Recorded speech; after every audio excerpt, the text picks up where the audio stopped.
오늘 우리에게 주시는 말씀은 누가복음 21장 25절로 36절 말씀입니다. 누가복음 21장 25절부터 교독으로 함께 봉독하시겠습니다.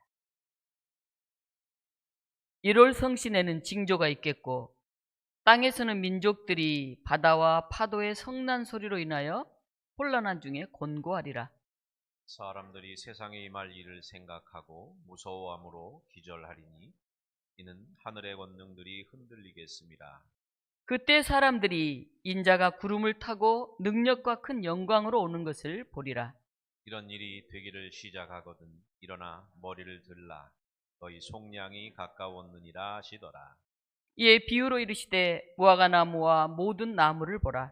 싹이 나면 너희가 보고 여름이 가까운 줄을 자연히 아나니 이와 같이 너희가 이런 일이 일어나는 것을 보거든 하나님의 나라가 가까이 온 줄을 알라.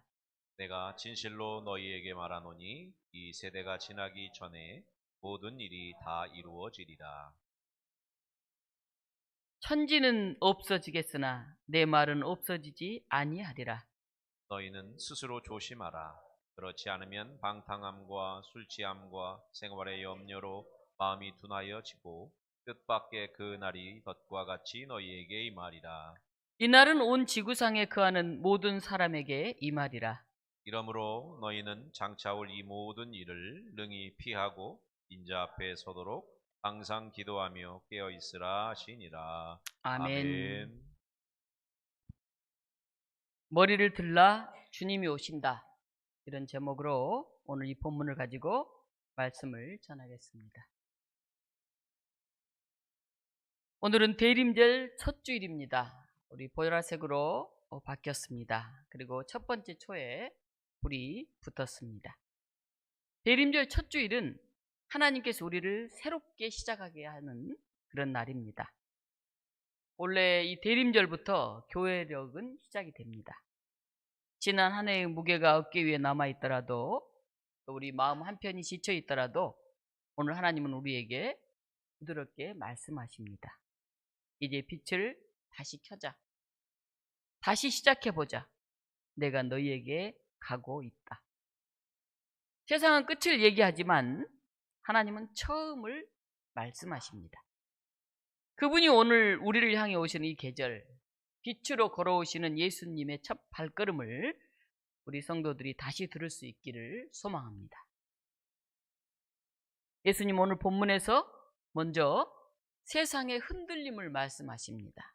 우리 25절, 26절 보면 해와 달과 별의 징조가 있고 바다와 파도가 소리를 지르고 사람들이 세상에 임할 일을 무서워하여 기절할 것이라 이렇게 나와 있습니다. 예수님은 두려움으로 가득한 시대, 즉 사람들의 마음이 흔들리는 그런 시대가 올 것이라고 말씀하셨습니다. 오늘 우리가 사는 이 시대 역시 흔들림의 시대입니다. 이제 전쟁의 공포가 일상이 되었습니다. 경제는 여전히 불안전합니다. 미래 전망도 불투명합니다. 기후위기는 모든 세대들을 위협하고 있습니다. 관계는 파편화되었습니다. 사람들의 마음은 점점 지쳐갑니다. 아무리 웃어도 아무리 잘 꾸며도 마음속 깊은 곳에 있는 불안감을 지울 수 없는 그런 시대입니다. 이런 시대 속에서 많은 사람들은 지쳐서 고개를 숙입니다. 두려움은 커질수록 시선은 자꾸 아래로 향합니다. 예수님은 우리가 사는 시대를 이미 알고 계셨습니다. 그렇기에 오늘 본문은 우리 시대를 향한 정확한 영적 진단처럼 들립니다. 사람의 아들이 오십니다. 오늘 본문은 누가복음에 있는 소묵시록이라고 불립니다. 여기에 등장하는 내용은 마치 요한계시록을 읽는 것 같은 그런 착각이 들게 합니다. 요한계시록에서는 우리는 마음대로 산다고 자부하는 사람들이 마지막에 겪게 될 일들을 두렵고 떨리는 마음으로 생생하게 경험하게 합니다.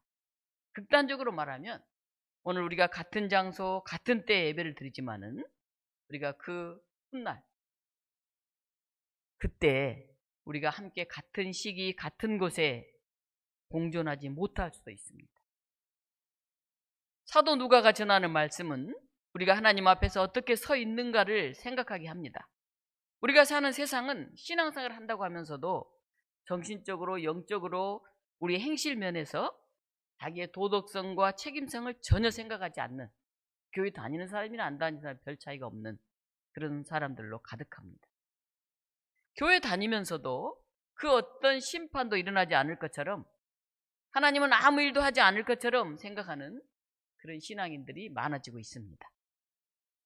이것은 결코 하나님이 계시나 안 계시나 다를 것이 없다고 하는 아주 냉담하고 아주 냉소적인 그런 생각, 그런 행동으로 이어지게 됩니다.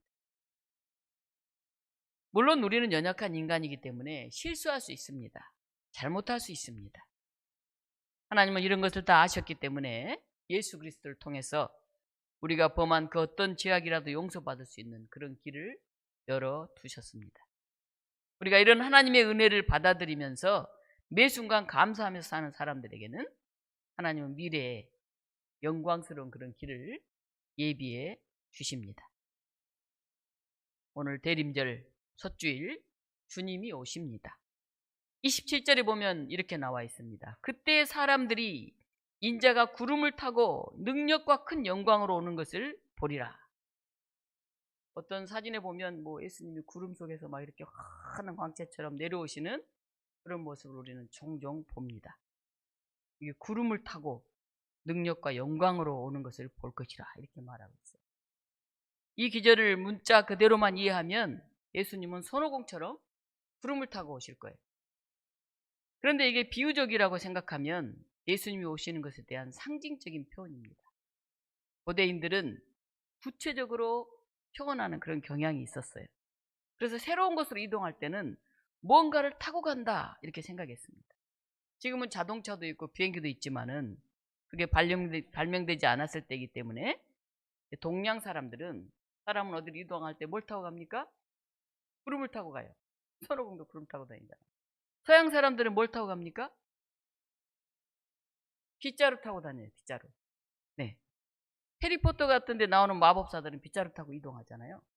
그래서 그 옛날 책들을 보면 동양은 다 구름 타고 이동하고 서양은 다 빗자루 타고 이동해요. 지금은 뭘 타고 이동할까요? 자동차나 비행기 타고 이동하겠죠. 우리는 뭘 타고 이동하냐? 그 모습이 어떠냐? 이걸 주목하기보다는 이 말씀이 주는 의미가 무엇일까? 그걸 생각해야 됩니다. 주님은 반드시 다시 오신다고 하는 것입니다. 그 이유는 우리들을 속량하기 위해서라 이렇게 말합니다. 속량한다는 게 뭡니까? 몸값을 받고 노예의 신분을 풀어주어서 일반 양민이 되게 하는 거예요. 노예였는데 누가 나를 돈 주고 사서 일반 백성으로 만들어주는 그것처럼 은혜로운 일이 어디 있습니까? 예수님이 십자가에 못 박히심으로 인류의 죄를 대신 씻어 구원해 주신 것, 그것을 말하고 있습니다. 너무너무 감사한 그런 일이죠. 예수님은 흔들리는 세상에 대해서 말씀하신 후에 뜻밖의 우리에게 명령합니다. 너희는 이런 일이 시작되거든 두려워 고개를 숙이지 말고 일어나 머리를 들라. 너희 구원이 가까웠느니라. 머리를 들라 이렇게 말씀. 우리 다 머리 숙이고 이렇게 있잖아요. 고개 들고 볼만한 희망이 없어요. 희망이. 아이고 이제 나 얼마 안 남았는데 살 날이. 아이고 사는 게 왜 힘드냐. 아이고 해도 끝이 없네. 다 이렇게 어깨가 처지고 고개가 숙여졌어요. 근데 오늘 예수님이 우리에게 오시면서 말씀하십니다. 너희는 두려워 고개를 숙이지 말고 일어나 머리를 들라. 오늘 대림절 첫 주일의 중심 메시지에 머리를 들라. 예수님은 현실을 부정하지 않으세요. 두려운 일이 올 거다 하는 것을 숨기지 않으세요. 그러나 그 두려움보다 더 큰 진실을 선언하십니다. 이런 일이 시작되거든 이런 두려운 일이 있을 거라는 거예요. 일어나서 머리를 들라. 어떻게 머리를 들 수 있나요? 너희 구원이 가까웠느니라. 그날이 온다고 다 망하는 게 아니다. 다 멸망하는 게 아니다. 감옥에 가거나 완전히 바닥나거나 극단적으로 말하면 지옥에 가거나 그런 사람만 있는 게 아니잖아요. 그날에 하나님의 품에 안기거나 그 영광스러운 하나님을 만나거나 하늘에서 기뻐하는 그런 사람들도 있으리라 하는 거죠. 너희 구원이 가까웠다. 머리를 들어요. 성경 속에서 머리를 든다는 말은 두려움 속에 고개 숙이지 말라 그런 뜻이에요. 위축되지 말라 그런 뜻이에요. 고개를 숙이면 땅만 보여요. 문제만 보여요. 세상 뉴스만 보여요. 그러니까 더 두려워요. 그러나 고개를 들면 보이는 게 달라져요. 파란 하늘이 보여요. 우리의 시선이 문제예요. 하나님이 보내시는 작은 희망, 하나님 나라 가까이 오는 그런 기척, 주님의 발걸음, 그것이 우리 삶에서 일어나고 있는 그런 은혜의 징조입니다. 믿음은 현실을 넘어서 하나님이 오시는 방향으로 고개를 돌리는 거예요. 현실만 보면 그냥 뭐 보이는 게 없어 답답하고 너무너무 힘들어요. 그런데 고개를 들어서 하늘을 보라. 덴마크 화가 크리스텐 델스고드가 그린 성화가 있어요. 제목이 확실하게 그는 올 것이다. 그런 제목의 그림이에요. 누가 옵니까? 오시는 분이 보이나요? 안 보이잖아요. 저기 무슨 성화에 어떤 여자가 하나 서 있는 것 같은데 자세히 보면 여자는 양손에 뭘 들고 있어요? 뜨개질하는 대바늘을 들고 있어요. 그리고 밑에 손에 뭐가 있습니까? 뭔가 뜨고 있는 중이에요. 뭐 목도리인지 모자인지 그것까지는 알 수 없는데, 근데 여인은 고개를 들어서 앞을 바라보고 있어요. 어디서요? 문턱에서 누구를 기다리고 있어요. 지금. 아마 뜨개질 하다가 다시 고개를 들어 앞을 보고 또 뜨개질 하다가 앞을 보고 누군가를 기다리고 있겠죠? 이 여인은 그냥 자기 일을 하면서 이거 올 사람 언젠가 오겠지 하고 막연하게 있지 않아요. 문 바깥까지 나가서. 그렇다고 해서 그냥 손 놓고 오는 분만 기다리는 건 아니에요. 문 밖에 서서 자기 할 일을 하면서 기다려요. 네. 아마 이 여인의 모습이 저와 여러분이 예수님을 기다리는 모습이 되기를 바랍니다. 방에서 그냥 자기 할 일만 하고 있지도 말고 문에 와서 그냥 하염없이 그냥 넋을 놓고 기다리고 있지도 말고 할 일을 하면서, 그럼에도 불구하고 그 문 밖에 서서 오는 그분을 기다리는 이런 모습이 오늘 저와 여러분의 모습이 됐으면 좋겠습니다. 그 다음에 예수님은 무화과 나무의 비유를 들려주십니다. 오늘 30절 31절이에요. 무화과 나무에 싹이 돋으면 여름이 가까운 줄을 아나니 이와 같이 하나님의 나라가 가까운 줄을 알라. 예전에 제가 지방에 살 때 우리 집에 큰 무화과가 있었어요. 진짜 주먹만한 무화과가 열려요. 노랗게. 요즘 그런 무화과 별로 여기서 못 봐요. 조그맣고 그냥 안에 빨가가지고 그렇게 맛있는 입에 살살 녹는 그런 무화과를 거의 볼 수 없는데, 무화과 나무 보면 새싹이 굉장히 작아요. 이게 크지 않아요. 어떨 때는 처음에는 눈에 잘 띄지도 않아 조그맣게 나와요. 그런데 그 작은 변화가 계절을 바꿔요. 계절을. 예수님이 그 얘기를 하잖아요. 무화과 나무에 싹이 돋으면 여름이 가까운 줄을 알라. 이와 같이 하나님 나라도 잘 느껴지지 않는 아주 미미한 걸 통해서 금방 다가온다 하는 거예요. 우리 신앙도 그래요. 마음 한구석에서 기도해야 되겠다 이런 마음이 생겨요. 너무 오랫동안 예배 못 드렸네. 예배 드리고 싶은데 예배가 그리워져요. 그냥 미워서 그냥 마음을 닫고 있었는데 그 사람을 한번 용서해 볼까 하는 마음 한구석에 생각이 일어납니다. 또 어떨 때는 작은 말씀 한 기절이 마음속에 가만히 다가와요. 쉬지 말고 기도하라. 이런 말씀이 마음속에 항상 기뻐하라. 이 모든 것들이 바로 하나님 나라가 우리 안에 시작되고 있는 그 신호예요. 희망은 큰 사건으로 엄청난 일로 아이고 집 샀네 예를 들면 아이고 부자 됐네 그런 사건 속에 오는 게 아니에요. 아주 작은 싹과 같이 그렇게 다가와요. 오랜 시간 동안 마음이 매우 무거웠던 그런 한 성도가 있었어요. 그는 우울함으로 인해서 삶의 기쁨을 잃고 지냈습니다. 사는 게 별로 재미가 없어요. 잘 되는 것도 없고.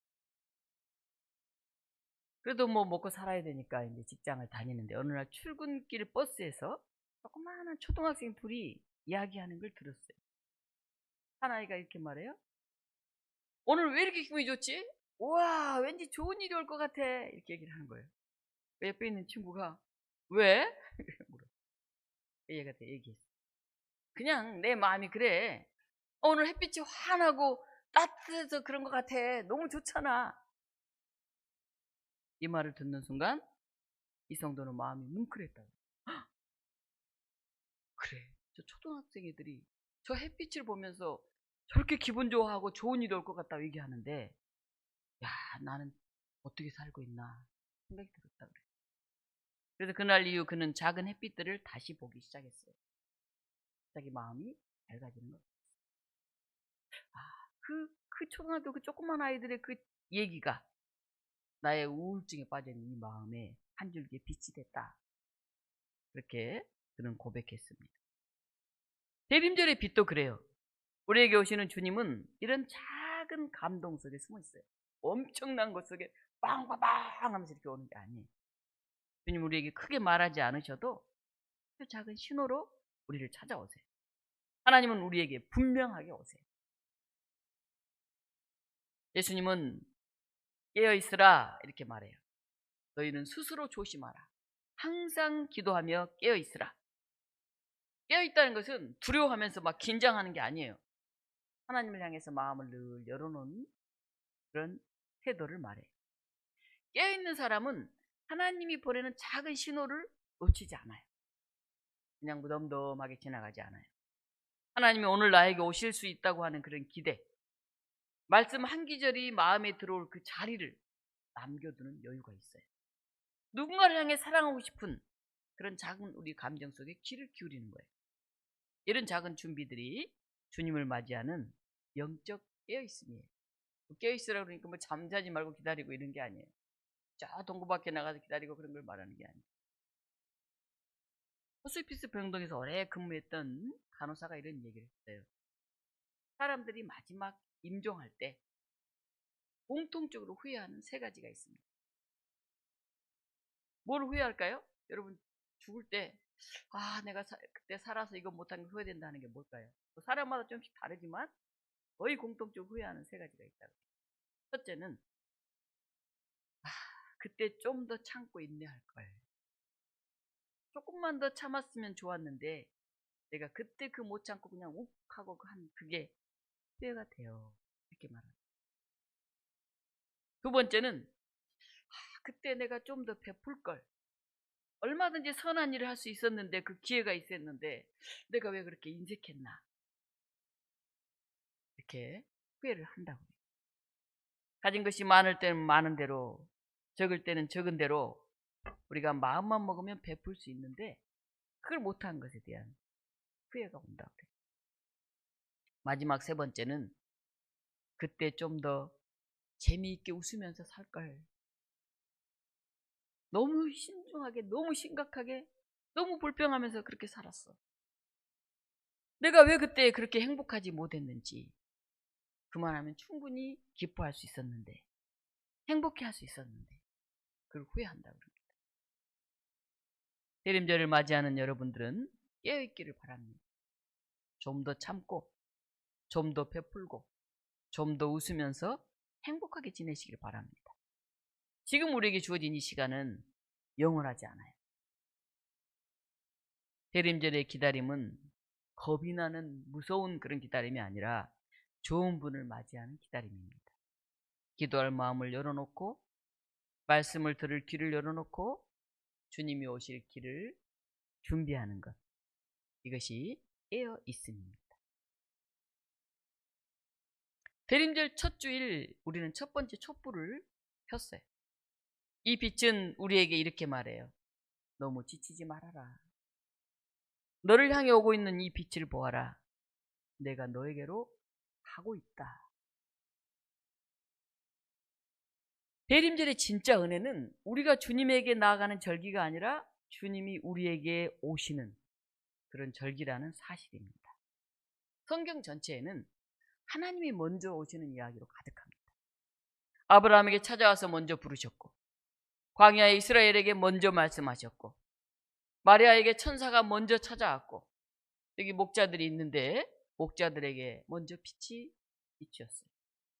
천사의 음성이 들렸어요. 그리고 지금도 하나님은 먼저 오시는 분이에요. 하나님은 우리보다 먼저 늘 움직이세요. 어린 아들이 아빠와 함께 마트에 갔어요. 너무 사람이 많고 복잡해가지고 그냥 아빠 손을 놓치고 잠시 아빠가 떨어졌어요. 아빠가 안 보이는 거예요. 아이는 순식간에 겁이 나서 울음을 터뜨렸어요. 근데 저 멀리서 아이의 이름을 부르면서 아빠가 뛰어오는 것이에요. 그래서 아이는 울음을 뚝 그치고 환하게 웃으면서 아빠! 나 여기 있어! 이렇게 대답했어요. 아빠는 이미 아이를 찾고 계셨고 이미 아이에게로 뛰어오고 있었어요. 하나님도 그렇게 말씀하세요. 나는 너를 찾고 있다. 나는 너에게로 가고 있다. 이렇게 말씀하세요.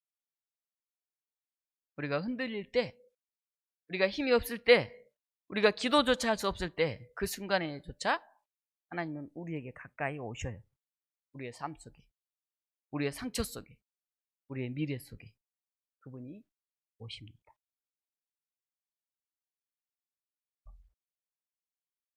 한 청년이 말했어요. 요즘 저는 너무 지쳐 있어요. 아무 낙이 없고 힘들어요. 제 마음을 표현하자면은 이 스마트폰 배터리로 치면 한 15% 정도 약이 남아있는 것 같아요. 깜빡깜빡깜빡 하는 것 같아요. 금방 꺼질까 봐서 저는 굉장히 불안합니다. 이 말을 들은 집사님이 말했어요. 그래요? 15%가 남았군요. 스마트폰은 15%가 남으면 기능을 잃은 게 아니에요. 화면이 좀 어두워지긴 하지만은 여전히 전화를 걸 수 있어요. 여전히 길을 검색할 수 있어요. 그리고 아직 메시지를 보낼 수 있어요. 청년 24님의 말을 들으면서 잊고 있었던 중요한 사실을 깨달았어요. 그리고 그는 고백했습니다. 그래, 내 믿음이 깜빡깜빡깜빡깜빡 한 15%밖에 안 남아서 곧 꺼질 것 같이 그렇게 작아 보여도 하나님은 여전히 나를 사용하실 수 있겠구나. 하나님은 우리의 큰 믿음을 요구하시는 게 아니에요. 우리에게 남아있는 작은 믿음을 통해 하나님은 역사하십니다. 대림절의 은혜도 이것입니다. 작은 믿음도, 작은 기도도, 작은 사랑도 귀하게 사용하십니다. 우리 또 그림 하나 볼까요? 주님이 오셔서 우리의 눈물을 닦고 지친 마음을 위로하면서 다시 앞으로 걸을 힘을 이미 주실 거예요. 그래서 우리는 다시 고개를 들 수 있어요. 땅만 보던 시선을 하늘로 올려보고 문제만 보던 눈에서 은혜를 향해서 보면서 주님이 오시는 방향을 우리는 바라볼 수 있어요. 하나님을 향한 그 열망을 우리가 간직해야 돼요. 거기서 새로움이 시작됩니다. 대림절 첫 주일 주님이 오십니다. 우리의 삶, 가정, 교회, 이 세상에 오십니다. 우리 모두 오시는 주님을 향해서 머리를 들고 마음을 활짝 여십시다. 그 은혜의 발걸음이 오늘 이 자리에 함께 하신 독립문 교우 여러분들에게 들려오기를, 뚜벅뚜벅뚜벅뚜벅 점점 크게 들려오기를 간절히 축원합니다. 우리 같이 기도하겠습니다. 주님, 대림절 첫 주일인데 우리가 너무 마음이 어두워요. 마치 희미하게 꺼져가는 촛불 같아요. 우리는 하나님, 우리가 땅을 보던 시선에서 고개를 들어 하늘을 보게 해주세요. 문제를 보던 눈에서 주님의 은혜를 보게 해주세요. 그리고 다시 우리의 열정이 회복되게 해주세요. 이렇게 우리가 함께 기도하겠습니다. 우리의 가족들, 우리의 친지들, 우리의 형제들을 생각하면서, 우리 교우들을 생각하면서 주님, 우리 안에 오시옵소서.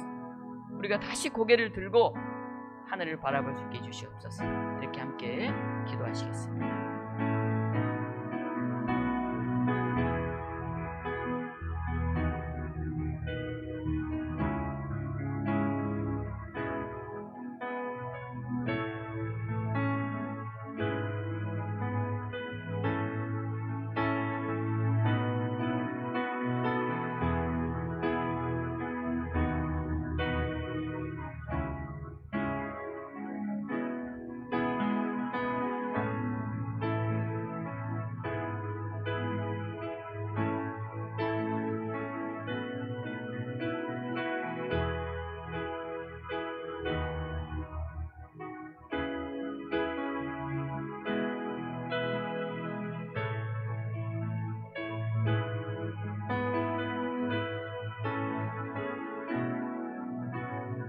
자비로우신 하나님, 흔들리는 세상 속에서 주님의 오심을 기다리게 하시니 감사합니다.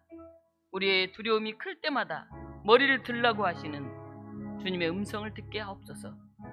작은 새싹 같은 희망 하나로도 우리를 다시 일으키시는 하나님, 대림절 첫 주일 우리의 마음에 주님의 빛을 비추어 주옵소서. 주님, 우리가 작은 일에도 감사할 수 있는 마음, 주님의 발걸음을 알아볼 수 있는 그 마음을 주옵소서. 깨어서 기도하게 하시고 서로를 따뜻하게 품는 사랑의 공동체가 되게 하옵소서. 대림절 내내 우리의 시선을 하늘로 향하게 하시고 우리의 삶의 자리에 주님이 오시는 은혜를 경험하게 하옵소서. 예수 그리스도 이름으로 기도합니다. 아멘.